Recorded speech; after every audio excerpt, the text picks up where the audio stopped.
सूत्रार्थ हृदय में मनोविश्व ज्ञान प्राप्त हो जाता है। सूत्रार्थ पुरुष और सत्व अत्यंत पृथक हैं। उनके विवेक के अभाव से ही भोग होता है। वह भोग प्रार्थ है अर्थात पुरुष के लिए है।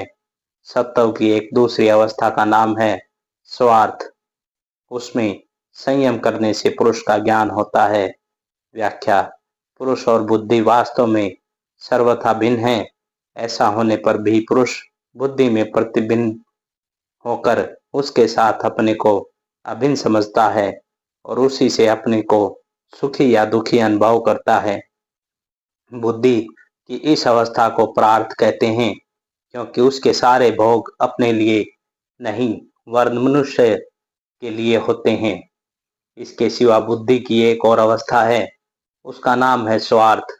जब बुद्धि सत्व प्रधान होकर अत्यंत निर्मल हो जाती है और उसमें पुरुष विशेष रूप से प्रतिबिंबित होता है, तब वह बुद्धि अंतर्मुखी होकर केवल पुरुष का अवलंबन करती है।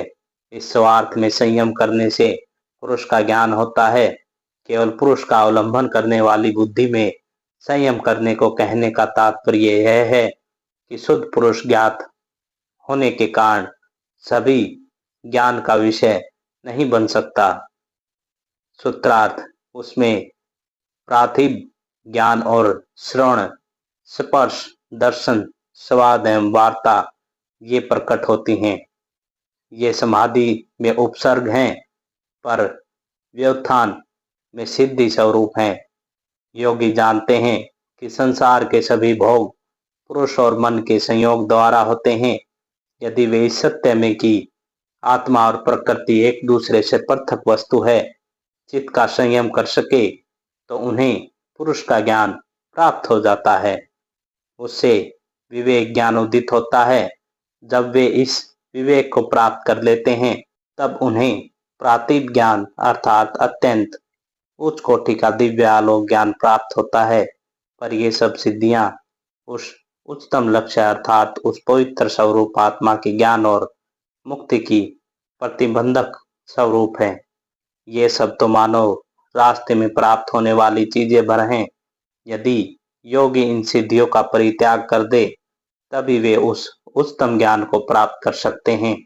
यदि वे इनमें अटक जाएं तो फिर उनकी उन्नति रुक जाती है। सूत्रार्थ जब बंधन का कारण शाथिल हो जाता है और योगी चित्त के प्रचार स्थानों को जान लेते हैं तब वे दूसरे के शरीर में प्रवेश कर सकते हैं। व्याख्या योगी एक देह में क्रियाशील रहते हुए भी अन्य किसी मृत देह में प्रवेश करके उसे गतिशील कर सकते हैं। इसी प्रकार वे किसी जीवित शरीर में प्रवेश करके उस व्यक्ति के मन और इंद्रियों को निरुद्ध कर सकते हैं तथा उस समय तक के लिए उस शरीर के माध्यम से कार्य कर सकते हैं। प्रकृति और पुरुष के विवेक को प्राप्त करने पर ही ऐसा करना उनके लिए संभव होता है।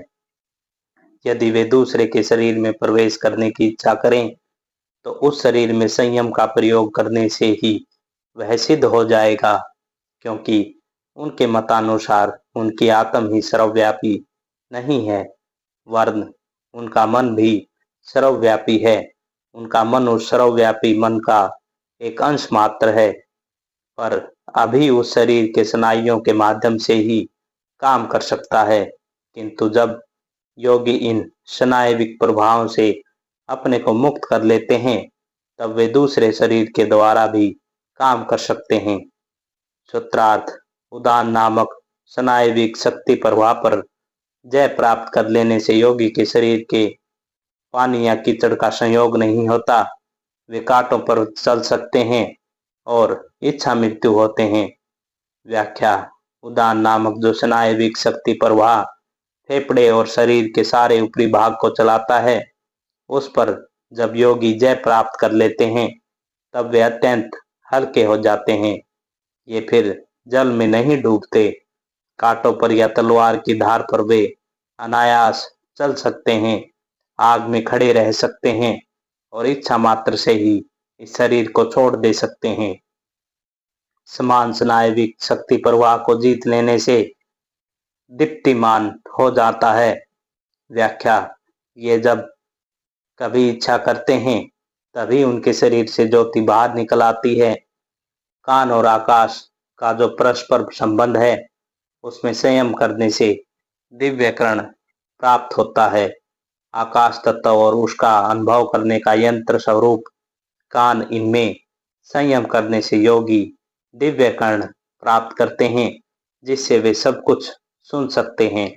अत्यंत दूर कोई बातचीत या शब्द होने पर भी वे उसे सुन सकते हैं। शरीर और आकाश में चित्त संयम करने से और हल्की वस्तु में संयम करने से योगी आकाश में गमन कर सकते हैं। आकाश ही शरीर का उपादान है। आकाश ने ही एक प्रकार से विकृत होकर इस शरीर का रूप धारण किया है। यदि योगी शरीर के उपादान भूत उस आकाश धातु में संयम का प्रयोग करें तो वे आकाश के समान हल्के हो जाते हैं और जहां इच्छा हो वायु में से होकर जा सकते हैं।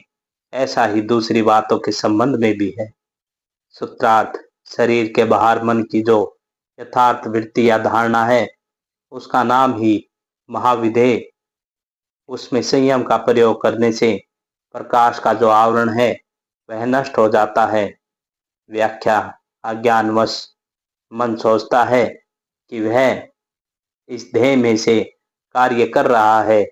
यदि मन सर्वव्यापी हो तो हम केवल एक ही प्रकार के स्नायुओं द्वारा क्यों आबद्ध रहेंगे? इस अहम को एक शरीर में सीमाबद्ध करते क्यों रखेंगे? ऐसा करने का कोई तो कारण नहीं दिखता। योगी अपने इस अहम भाव को जहाँ कहीं इच्छा हो वहीं अनुभव करना चाहते हैं। अहम भाव के चले जाने पर इस ध्येय में जो मानसिक तरंग उठती है उसे अल्पलिप्तता या महाविधेय वृत्ति कहते हैं। जब योगी उसमें संयम करने में सफल होते हैं तब प्रकाश के सारे आवरण नष्ट हो जाते हैं और समस्त अंधकार एवं अज्ञान नष्ट हो जाने के कारण सब कुछ उन्हें चैतन्यमान प्रतीत होता है। भूतों की स्थूल, स्वरूप, सूक्ष्म, अनैव और अर्थ तत्व, इन 5 प्रकार की अवस्थाओं में संयम करने से पांचों भूतों पर विजय प्राप्त हो जाती है। योगी समस्त भूतों में संयम करते हैं, पहले स्थूल भूतों में और फिर उसके बाद उनकी अन्य सूक्ष्म अवस्थाओं में। बौद्धों के एक संप्रदाय में यह संयम विशेष रूप से प्रचलित है। वे मिट्टी का एक लोंदा लेकर उसमें संयम का प्रयोग करते हैं, फिर क्रमशः वह जिन सूक्ष्म भूतों से निर्मित हुआ है उन्हें देखना शुरू करते हैं। जब वे उसकी समस्त सूक्ष्म अवस्थाओं के बारे में जान लेते हैं तब वे उस भूत पर विजय प्राप्त कर लेते हैं। ऐसा ही अन्य सब भूतों के बारे में भी समझना चाहिए। योगी उन सभी पर जय प्राप्त कर सकते हैं। सूत्रार्थ, उसमें अणिमा आदि सिद्धियों का आविर्भाव होता है, काय सम्मत की प्राप्ति होती है और सारे शारीरिक धर्मों में बाधा नहीं होती। व्याख्या, इसका तात्पर्य यह है कि योगी अष्ट सिद्धियों की प्राप्ति कर लेते हैं। वे अपने को इच्छा अनुसार परमाणु के समान छोटे या पर्वत के समान बड़ा कर सकते हैं। वे अपने को पृथ्वी के समान भारी और वायु के समान हल्का कर सकते हैं। वे जहां चाहे जा सकते हैं, जिस पर चाहे प्रभुत्व कर सकते हैं, जिस पर चाहे विजय प्राप्त कर सकते हैं। सिंह उनके पैरों के पास मेमने के समान शांत भाव से बैठा रहेगा और वे जो भी चाहें उनकी समस्त कामनाएं पूर्ण होगी। सूत्रार्थ, रूप, लावण्य, बल और ब्रिज के समान दृढ़ता, ये काश्य संपत्त है। व्याख्या, तब शरीर अविनाशी हो जाता है। कोई भी वस्तु उसे किसी प्रकार का नुकसान नहीं पहुंचा सकती। यदि योगी स्वयं इच्छा न करे तो दुनिया की कोई भी ताकत उनके शरीर का नाश नहीं कर सकती। काल दंड को भंग करके वे इस जगत में शरीर लेकर वास करते हैं। वेदों में कहा है कि ऐसे व्यक्ति को बीमारी, मृत्यु या अन्य कोई क्लेश नहीं होता। सूत्रार्थ, इंद्रियों की बाह्य पदार्थ को और गति, उससे उत्पन्न ज्ञान, इस ज्ञान से विकसित अहम प्रत्यय, इंद्रियों के त्रिगुणमयत्व और उनके भोगदात्रों, इन पांचों में संयम करने से इंद्रियों पर विजय प्राप्त हो सकती है। व्याख्या, बाह्य वस्तु की अनुभूति के समय इंद्रियां मन से बाहर जाकर विषय की ओर दौड़ती हैं, तभी ज्ञान होता है।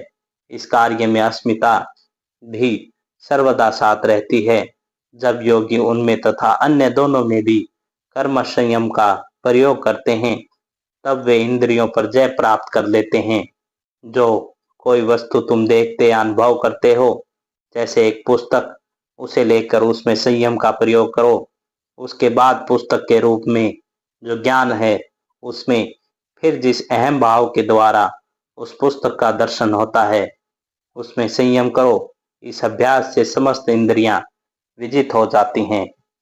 सूत्रार्थ, उससे शरीर को मन की सदृश गति, शरीर के बिना भी विषयों का अनुभव करने की शक्ति और प्रकृति पर विजय, ये तीनों सिद्धियां प्राप्त होती हैं।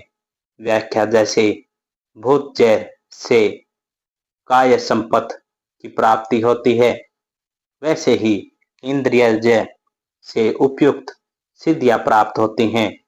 सूत्रार्थ, सत्व, बुद्धि और पुरुष के परस्पर पार्थक्य ज्ञान में संयम करने से सब वस्तुओं पर अधिष्ठान तत्व और सर्वज्ञ तत्व प्राप्त हो जाता है। व्याख्या, जब हम प्रकृति पर जय प्राप्त कर लेते हैं तथा पुरुष और प्रकृति का भेद अनुभव कर लेते हैं, अर्थात जान लेते हैं कि पुरुष अविनाशी, प्रवृत्ति और पूर्ण स्वरूप है, तब सर्वशक्तिमता से और सर्वज्ञता से प्राप्त हो जाती है। सूत्रार्थ, इन सब को भी त्याग देने से दोष का भी नष्ट हो जाता है और उससे केवल्य की प्राप्ति हो जाती है। तब योगी केवल्य की प्राप्ति कर लेते हैं, वे मुक्त हो जाते हैं। जब वे सर्वशक्तिमता और सर्वज्ञता, इन दोनों को भी त्याग देते हैं, तब वे सारे प्रलोभनों का, यहाँ तक कि देवताओं द्वारा दिए गए प्रलोभनों का भी अतिक्रमण कर सकते हैं। जब योगी इन सब अद्भुत शक्तियों को प्राप्त करके भी उन्हें त्याग देते हैं, तब वे चरम लक्ष्य पर पहुंच जाते हैं। वास्तव में ये शक्तियां हैं केवल अभिव्यक्तियां। सौपन की अपेक्षा उनमें भला कौन सी श्रेष्ठता है? सर्वशक्तिमता भी तो एक सौपन है, वह केवल मन पर निर्भर रहती है। जब तक मन का अस्तित्व है, तभी एक सर्वशक्तिमता संभव हो सकती है, पर हमारा लक्ष्य तो मन के भी अतीत है। सूत्रार्थ, देवता द्वारा प्रलोभित किए जाने पर भी उसमें आसक्त होना या आनंद का अनुभव करना उचित नहीं है, क्योंकि उससे पुनः अनिष्ट होना संभव है। व्याख्या, और भी बहुत से विघ्न हैं। देवता आदि योगी को प्रलोभित करने आते हैं, वे नहीं चाहते कि कोई पूर्ण रूप से मुक्त हो। हम लोग जैसे ईर्ष्यापरायण हैं, वे भी वैसे ही हैं। वर्ण कभी कभी तो वे इस बात में हम लोगों से भी आगे बढ़ जाते हैं। वे डरते हैं कि कहीं वे अपने पद को खो न बैठें। जो योगी पूर्ण सिद्ध नहीं होते, वे शरीर त्यागने के बाद देवता बन जाते हैं। वे सीधे रास्ते को छोड़कर मानो बगल के एक रास्ते से चले जाते हैं और इन सब शक्तियों को प्राप्त करते हैं।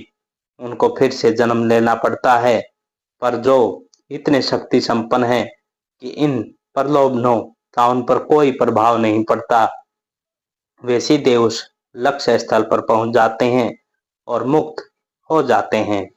सूत्रार्थ, अक्षण और उसके क्रम में समय करने से विवेक जनित ज्ञान उत्पन्न होता है। व्याख्या, देवता, स्वर्ग और शक्तियों से बचने का फिर उपाय क्या है? उपाय है विवेक, सत सत विचार। इस विवेक ज्ञान को दृढ़ करने के उद्देश्य से ही इस संयम का उपदेश दिया गया है। अक्षण का अर्थ है काल का सूक्ष्मतम अंश। एक क्षण पहले जो अक्षण बीत चुका है और उसके बाद जो अक्षण प्रकट होगा, इस लगातार सिलसिले को क्रम कहते हैं।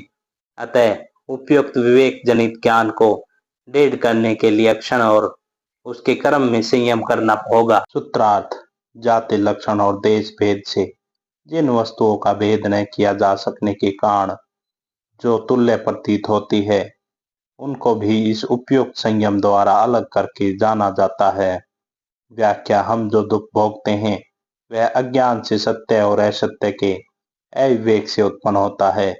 हम सभी बुरे को भला समझते हैं और सपन को वास्तविक एकमात्र आत्मा ही सत्य है, पर हम भूल गए हैं शरीर एक मिथ्या सपन मात्र है। पर हम सोचते हैं कि हम शरीर हैं। यह अविवेक ही दुख का कारण है और यह अविवेक विद्या से उत्पन्न होता है। विवेक के उदय के साथ ही बल भी आता है और तभी हम इस शरीर, स्वर्ग तथा देवता आदि की कल्पनाओं को त्यागने में समर्थ होते हैं। जाति लक्षण और स्थान के द्वारा हम वस्तुओं को अलग करते हैं। उदाहरणार्थ, एक गाय की बात ले लो। गाय या कुत्ते में जो भेद है वह जातिगत है और दो गायों में परस्पर भेद हम कैसे करते हैं? लक्षण के द्वारा। फिर दो वस्तुएं सर्वात समान होने पर हम स्थानगत भेद के द्वारा उन्हें अलग कर सकते हैं, किंतु जब वस्तुएं ऐसी मिली हुई रहती हैं कि अलग करने के लिए सब विभिन्न उपाय बिल्कुल काम में ही नहीं आते, तब उपयुक्त साधन प्रणाली के अभ्यास से लब्ध विवेक के बल से हम उन्हें पृथक कर सकते हैं। योगियों का उच्चतम दर्शन इस सत्य पर आधारित है कि पुरुष शुद्ध स्वभाव एवं नित्य पूर्ण स्वरूप है और संसार में वही एकमात्र अयौगिक वस्तु है। शरीर और मन तो यौगिक वस्तुएं हैं, फिर भी हम सदैव अपने आप को उनके साथ मिला दे रहे हैं। सबसे बड़ी गलती यही है कि पार्थ के ज्ञान नष्ट हो गया है। जब यह विवेक शक्ति प्राप्त होती है तब मनुष्य देख पाता है जगत की सारी वस्तुएं और फिर बहिर्जगत की हो या अंतर जगत की यौगिक पदार्थ हैं, अतएव वे पुरुष नहीं हो सकती। सूत्रार्थ, जो विवेक ज्ञान समस्त वस्तुओं को तथा वस्तुओं की सब प्रकार की अवस्थाओं को एक साथ ग्रहण कर सकता है, उसे तारक ज्ञान कहते हैं। व्याख्या, इस ज्ञान का नाम तारक इसलिए है कि यह योगी का जन्म मृत्यु के सागर से तारण करता है। सारी प्रकृति की सूक्ष्म और स्थूल श्रवविद अवस्थाएं इस ज्ञान की ग्राह्य है। इस ज्ञान ने किसी प्रकार का कर्म नहीं है, यह सारी वस्तुओं का क्षण भर में एक साथ ग्रहण कर लेता है। सूत्रार्थ, जब सत्व और पुरुष इन दोनों का समान भाव से शुद्धि हो जाती है तब केवल्य की प्राप्ति होती है। व्याख्या, केवल्य ही हमारा लक्ष्य है। इस लक्ष्य स्थल पर पहुंचने पर आत्मा जान लेती है कि वह सर्वदा ही अकेली थी और सुखी करने के लिए अन्य किसी की भी आवश्यकता न थी। जब तक अपने को सुखी करने के लिए हमें अन्य किसी की आवश्यकता होती है तब तक हम गुलाम हैं। जब पुरुष जान लेता है कि वह मुक्त स्वभाव है और उसको पूर्ण करने के लिए अन्य किसी की जरूरत नहीं, जब वह जान लेता है कि यह प्रकृति अक्षणिक है, इसकी कोई आवश्यकता नहीं, तभी मुक्ति की प्राप्ति होती है। तभी वह केवल्य प्राप्त होता है। जब आत्मा जान लेती है कि जगत के छोटे से छोटे परमाणु से लेकर देवता तक किसी पर उसके निर्भर रहने की आवश्यकता नहीं है, तब आत्मा की उस अवस्था को केवल्य और पूर्णता कहते हैं। जब शक्ति और अशुद्धि दोनों से मिला हुआ सत्व अर्थात बुद्धि पुरुष के समान शुद्ध हो जाती है, तब यह केवल्य प्राप्त हो जाता है। तब वह बुद्धि केवल निर्गुण पवित्र स्वरूप पुरुष को प्रतिबिंबित करती है। धन्यवाद।